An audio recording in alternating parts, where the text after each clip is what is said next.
पुराने वक्तों की बात है। एक गांव में एक गरीब औरत अपने 3 बेटों के साथ रहती थी। उसका नाम कमला था। वह सारा दिन दूसरों के घरों में काम करती और सिर्फ 2 वक्त की रोटी ही कमा पाती। अब वह काफी कमजोर हो गई थी, इसीलिए ज्यादा काम नहीं कर सकती थी।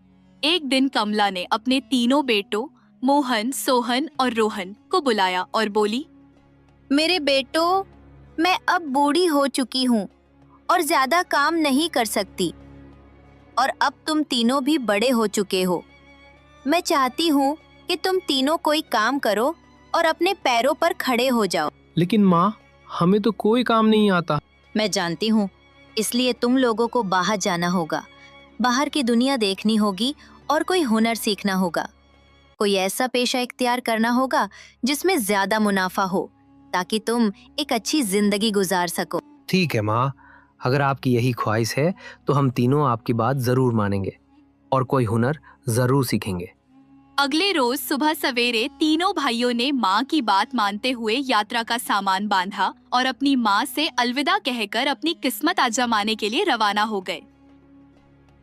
चलते चलते तीनों भाई एक जगह पहुंचकर रुके, जहाँ सामने 3 रास्ते थे जो अलग अलग दिशाओं में खुल रहे थे। सुनो भाइयों, हमारा साथ यहीं तक था। अब इससे आगे हमें अकेले ही सफर करना होगा।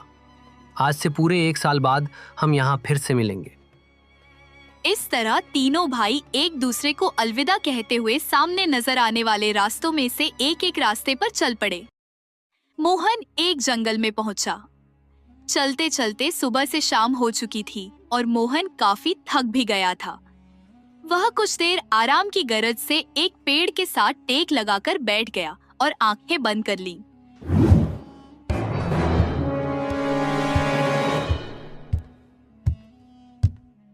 सुनो लड़के, कौन हो तुम और यहाँ इस जंगल में क्या कर रहे हो? मेरा नाम मोहन है और मैं कोई हुनर सीखना चाहता हूँ। अगर ऐसी बात है तो तुम मेरे साथ चलो। मैं तुम्हें लकड़ी काटना और इससे अलग अलग चीजें बनाना सिखाऊंगा, जो तुम्हारे बहुत काम आएगा।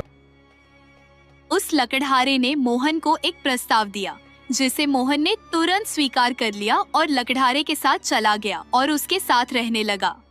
लकड़हारे ने मोहन को एक नई कला सिखा दी। अब वह तरह तरह की चीजें बनाना सीख चुका था। दूसरी तरफ सोहन सफर तय करता हुआ एक खुली जगह पहुंच गया, जहां चारों तरफ हरे भरे खेत थे। वहीं एक खेत के